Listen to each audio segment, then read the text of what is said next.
Okay, so good morning again. May I please ask all of you to sit in the front rows? It would be great if you're all together.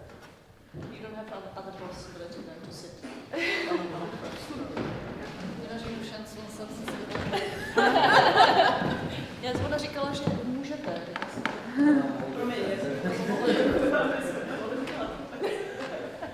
Okay, thank you very much. I'm going to speak about volunteers in drug services, about their motivation, about the way we should and can work with them, and also about the peer consultants, I mean the ex-users in the drug addiction services. As I don't like to speak in front of people, I have an activity for you for the beginning, which includes quite a lot of reading and talking from your side. I've only 10 copies, but I think it's quite enough. So if you can take one paper, please. I think it'd be good to divide this workshop in two parts. And the first part focuses on the motivation of the volunteers. So I'm not going to explain more for now, but please read the paper. Try to meditate a bit about the characters you can see there. Think about their story and choose one that fits your personality the best. Think about why. Think about the strong points of their stories and also about the possible weak points of their stories. So let us take about 2 or 3 minutes time to do this.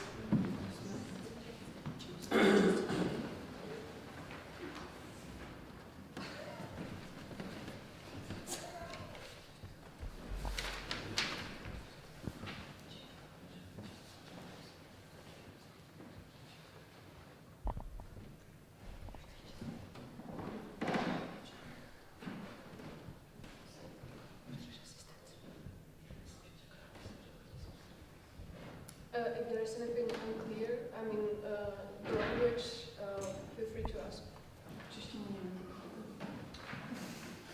A chcete to stručně nějak přeříkat? Jak to zvládnete? Jste se vybrali, no tak se vybrali. Potom taky moc nerozumím.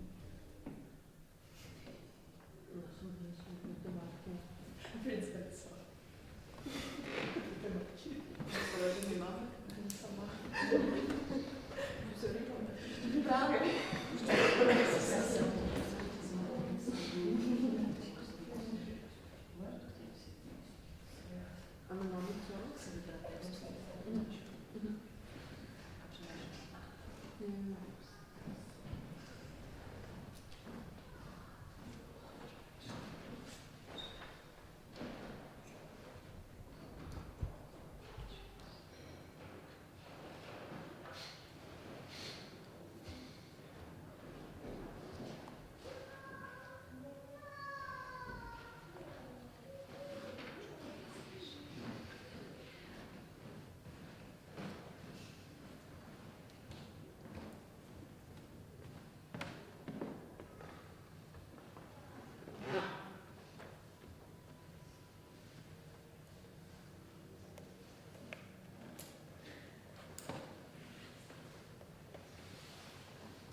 choosing your character yet, think about the strong and weak sides of the story and the important points of the story.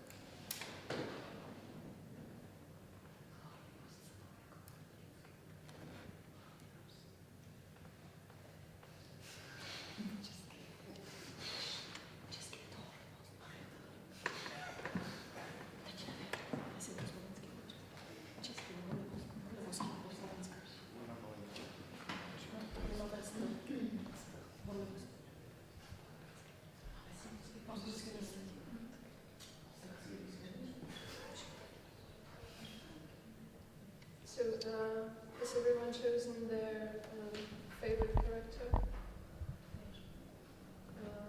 Okay, so what's the point? I think you all have already discovered. As I was preparing this workshop, I was thinking about the kinds of people who come to Magdalena to offer their free time for our clients. There are some general kinds of people who do this, so I try to describe each of them with the help of these characters, and I'd like to show you some strengths and weaknesses about their contact with clients and about their approach to the drug services. So is there anyone who has chosen Harry Potter as their favorite character? Harry Potter. You did? And you did? All right. Can you, maybe ladies first, say why? Quite a few sentences. Because right now I'm reading a book. And I'm excited about the story, so I like it a lot. And I'm thinking about what is good in him, on him, and what is not good, and how he's behaving in his life. What are the consequences? Why does he do it? So is he understandable too? I mean, his behavior. Sometimes not. Okay. And what's It's the? understandable. I respect it, but I would do it some other way. Okay. Okay. I don't agree with that sometimes. Okay. And the strong and weak points of his story and of his behavior. Sometimes I think he's too nice and he doesn't know how to protect himself. Mm-hmm. So this is, I think, one most weak side. His side. Okay. And the strong part. That he's brave and he helps people. He likes to help other people, and he always continues his snažit. Trying. He's not giving up. He's not giving up. Okay. Even though he's like fighting with very serious problems. We're serious. Okay. Can you say something about your choice?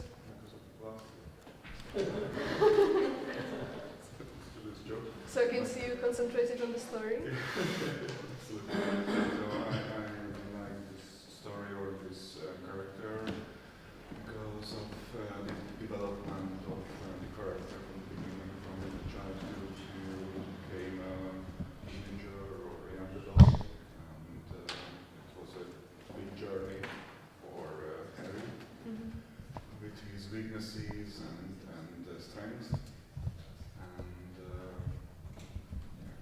I like this developmental process. Okay, thank you.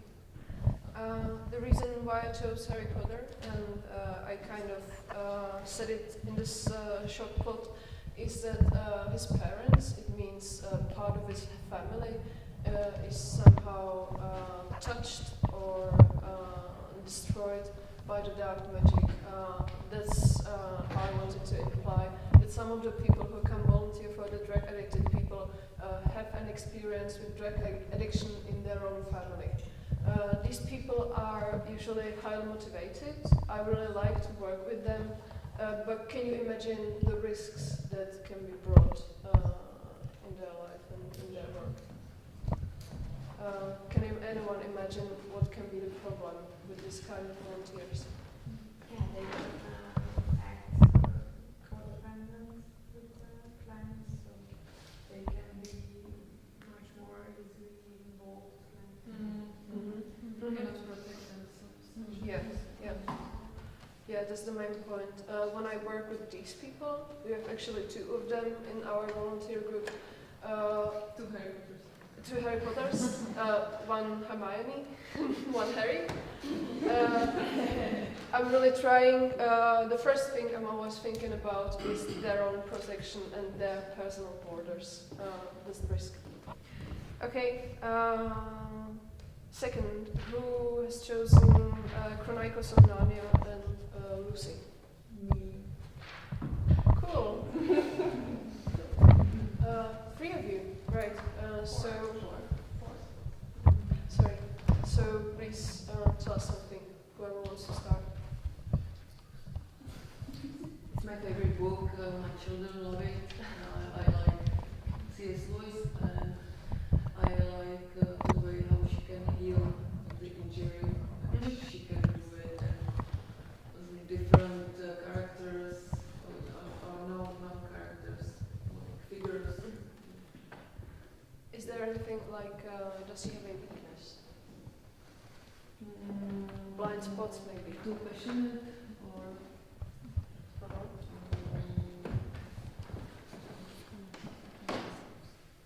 I think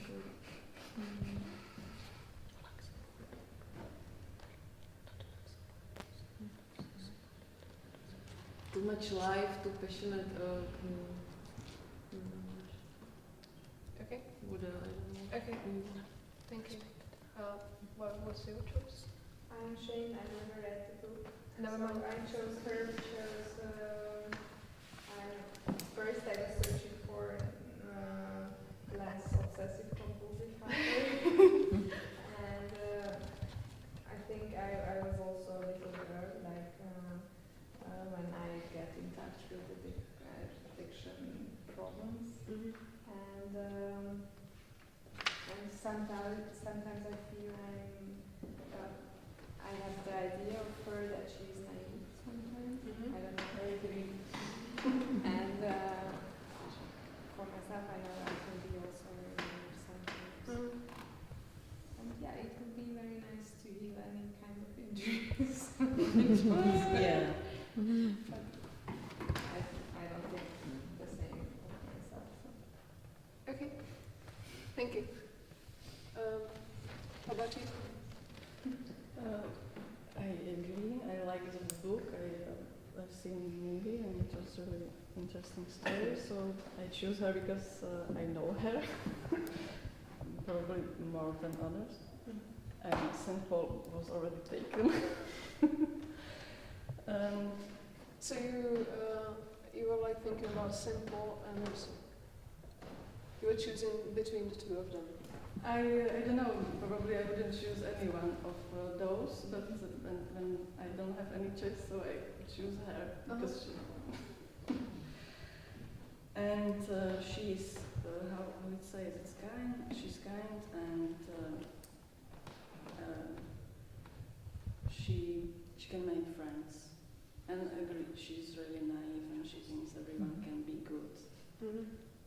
And the good, she somehow sees the good in all of them, even in the evil witch or who she was. I don't know. She was the witch, queen, Yes. evil queen, Bewitched. and she even in her saw people. So the ability of seeing good in everyone she meets can be a positive as well as a negative. Yes. Okay, thank you. What about you? I chose her because when I was younger, I thought that she's like me. I have 3 siblings also. She's like naive, too emotional, and for me she's not objective. She takes everything too personal, and Susanna said she's trying to see the best in the people and she never sees the dark side, or maybe she doesn't want to see the dark side. That she's trying that she doesn't have her own opinion, that she always takes another's opinion. That somebody said that this person is good, so she thinks that the person is good. Does she really? Yeah, that's my opinion. Isn't she the only one who really trusts in the God or Islam, whatever? Yeah, and maybe she's not. She has 3 siblings, and nobody believed her that she was there. She's not. I don't know how to say it. She's not allowed enough. She's not loud enough that nobody they didn't hear her. Okay. Because the brother, he went there and then he believed her. Okay. So she's maybe the only one who sees things differently. Yeah. Okay. Lucy, I gave her a step name or a nickname, which is World Savior. That's the kind of people who go volunteering or working in helping professions because they just want to simply make the world better. There's usually good choice. No family pathology, or not maybe as much as when with Harry, for example. They are just happy people who are determined to make things better and world nicer and so on. There are quite often religious reasons of their behavior. They are usually devoted people or believe in gods or faith or whatever. Of course, they are very determined. They are quite hard-working, but as you said, I think all of you. There is a risk of great naivety. I've met this problem because I always make kind of beginning lessons or seminaries for the volunteers who start working with us, where I tell them something about drug addictions, a little bit about psychology, and the way they can expect our clients will behave. And these people are usually those who say, I don't believe that, I'm just open-minded, I'm ready to love everyone I meet, and I want to make my own opinion. That's as you said, they see things differently, which is great, because our clients usually need someone who believes in them, someone who doesn't expect anything wrong from them, someone who believes they are really good people with great hearts and can be healed just by open minds and warm hearts. But you also have to think about protecting these people from what they might not be expecting. Okay, is there anyone who has chosen Snoozy, the dwarf? Okay, can you tell us about it? No, just according to the text, which is right here. So he's a little bit different, but he doesn't care what the people are thinking about him, but he's open to change his mind if something different is coming to his life. So, So it's maybe like living your own way, yeah. but having the door open for any opportunity that may come. Yeah, thank you. That's right what I wanted to say. Most of the people from this group, from our volunteers, are students of social work, psychology, humanities in general. They are not determined to work with addicted people, but they are just open to anything that may come in their way.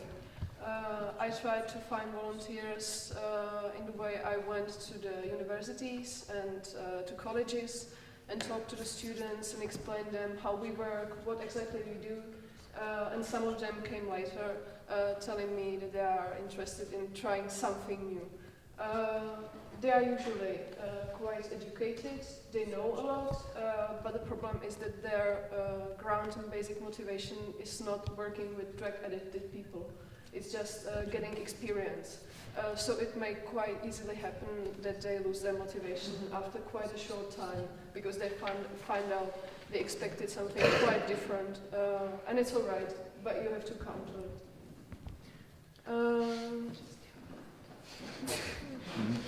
Or they find a girlfriend, maybe. Alright, has anyone chosen Jon Snow? Here. So, two of you. Ladies first.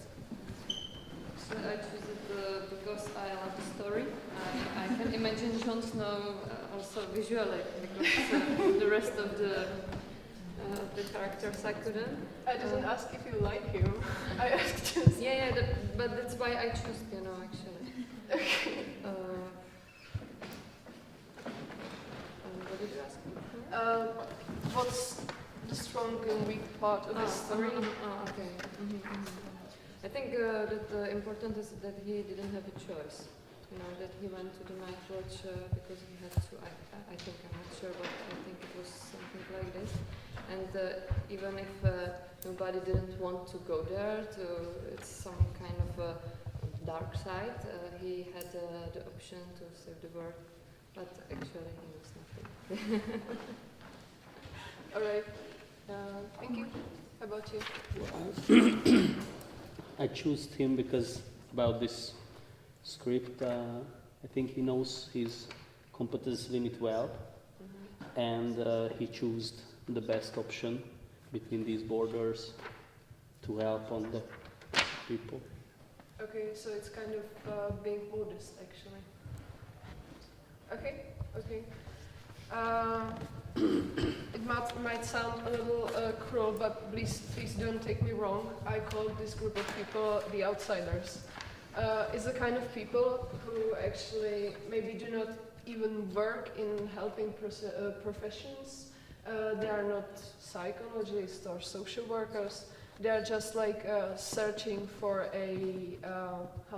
for a life mission. Sometimes it's people who don't have so many friends outside of their work or volunteering. They don't have a specific life goal, and they are trying to meet new people and do something useful, anything useful. I must confess, sometimes these people are somehow mentally ill themselves, but I'm trying hard to work with them as much as I can. It's true that sometimes it's working less and sometimes it's working more. We have a volunteer with borderline disorder, which is sometimes a great positive because she teaches the other volunteers how much you can do yourself. She's very passionate about her work, but of course there are some problems with her reliability and with keeping promises and so on. I was really long time thinking about what actually working with volunteers means to me, because I'm tending to be a psychotherapist and I shouldn't be. I'm a manager of the people, but I realized that I built my psychotherapeutic crafts into the volunteering service. It's important to know where your role is. I somehow came to conclusion that it's not wrong working also with the volunteers, but it of course takes much more time, much more effort, much more strength, and it can get complicated. On the other hand, I think that the clients themselves, when they see other people struggling with their problems and with maybe some borders that they have in front of them, it can be also quite motivating. Seeing that also different people can be useful, can do good things, can somehow contribute to the community. Is there anyone who's chosen Prince Handsome? Very nice. Right, can you tell us? I didn't choose it because I think that and his life sounds pretty adventurous, killing dragons, fighting witches, and well, he gets a beautiful princess. Sounds good. And on the other hand, I thought about cons and pros. Well, he looks brave, ambitious, and he can get the job done. But on the other hand, it kind of looks like he does it for himself. No one from his environment told him, hey, I think you fit in this role, or something like that, that he thinks he should be the one doing this. Okay. That's how it seems. Okay, I think you get it quite right. These are usually people from the helping professionals. We've got one volunteer who's just finished his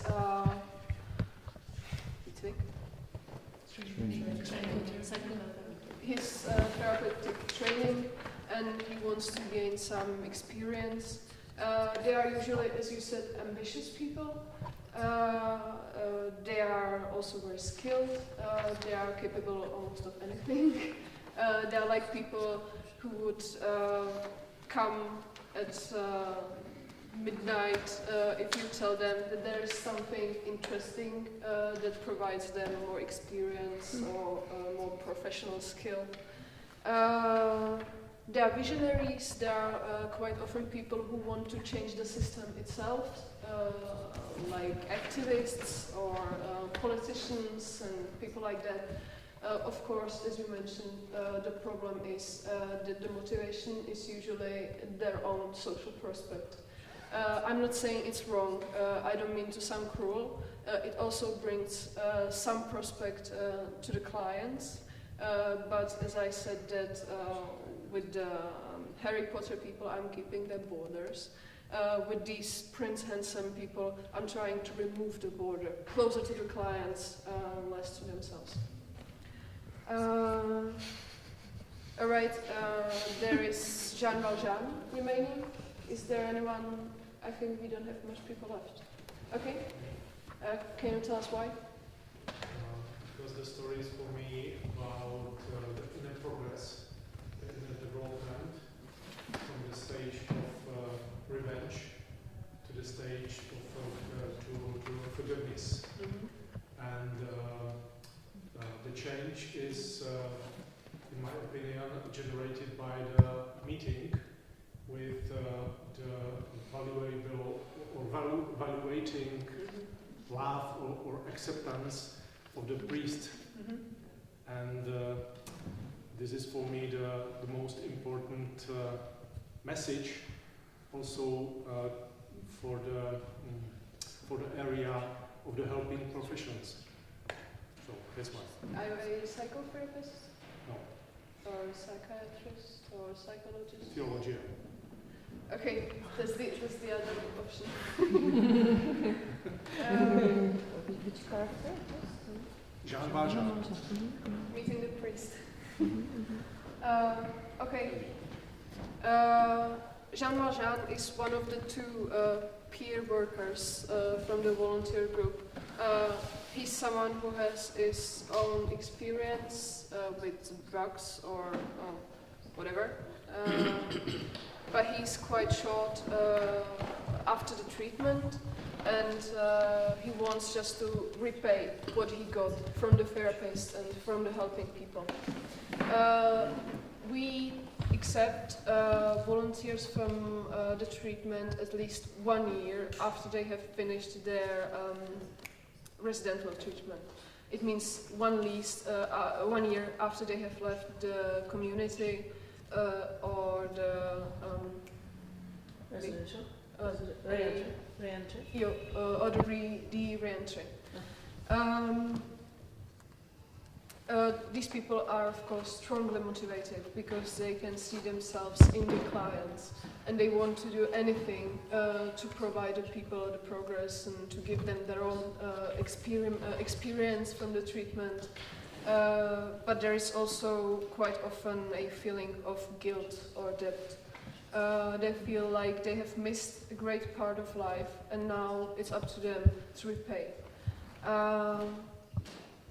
It's of course also a part of their own therapy, but we have to think first of the clients that are actually now in the treatment, so we have to think about the risks that can this relationship of the ex-user and the actual user or the client cause. Okay, there's one last character left. Please tell us about St. Paul. Paul is my favorite apostle. Paul have great love, change his life. Jak to bude? Snaživosť, čo som tam bol? Snaživosť nevieme povedať. Snaživosť. Pracovitosť. Passion? Like he's passionate? It can be like passionate about stuff. Okay. Já to možná řeknu česky, pak to přeložíme. Z čeho jakoby vychází ta jeho síla velká a ta láska, ta snaživost? Where does this love and passion comes from actually? From where does it appear? From God. From God. That he met suddenly when falling off the horse. No. Is it like, pardon, co je ten bod obratu vlastně u něj? Proč se z toho zlosyna stal? No on mal lásku, len sa obrátil smerovanie toho. Z farizejskej lásky sa stala kresťanská láska, by sa dalo povedať. There is this point. He wasn't willing. He has love for God all his life, but it was kind of Pharisee love, because he thought by killing Christians is the best thing. How he can show God he loved him. Mm-hmm. And after that, when he fell from the horse and he was blind, it changed and he saw what the love is. Okay, you've changed the story a bit, that it fits much better than I have changed it. Because it somehow says that there is strength in everyone to lead like a good life, full of good things, prospects, visions, but it can somehow be blinded, maybe, by drugs, of course, in this case, and it can be remade and brought to the right way by something, God or treatment or meeting the right people. So St. Paul represents the peer workers as they actually are, and the peer workers in the expert positions. There are usually people much longer after the treatment, maybe 5 or more years. Many of them actually increase their expertise. They go studying addictology, psychiatry, psychology, social work, and they became proper therapists. These people usually do not volunteer, but it may occur that they, for example, started studying without having any personal experience, as I say, from the other side, not from the client, but from the expert side, and they come to volunteer just to try if they actually can do it. I like working with these people. I appreciate them very much. I found out they are the strongest motivated people, but some of my colleagues claim that the constant danger of relapse or breaking the rules or setting away the borders, the personal borders, that it is still present. And that the reasons I mentioned with Jean Valjean, guilt or death, are still present, but they are just covered by the expertise or by the education. I cannot say one or the other because I only work with drug addicted since a year. But I somehow, as Lucy Pevensey, believe that it's not true, that you can turn quite a lot and use your personal experience and make it your lifetime mission. time activities or maybe even volunteer therapists. Does anyone have an experience with this? I'm asking this because that's actually the last thing I want to say. I'm quite proud of some of our volunteers and actually the program itself because I like the principle that the volunteers are kind of a step in between the therapy and the life outside of it. They are not the experts, they are not the therapists, but they are also not proper friends. There are some rules for them that they may not, for example, go to the flats that Hrpa leads, they may not meet the clients outside the program, or if they want to, I need to know about it and we reflect it in supervision. They may not, of course, date with them or have intimate relationships. But there are not the strict rules that the therapists and the social workers have. And it showed out that it's quite a useful system because the clients may meet someone out of the strict circle of the therapists and the experts, but they do not get friends as a gift. It's not a given friendship, it's just a useful partnership.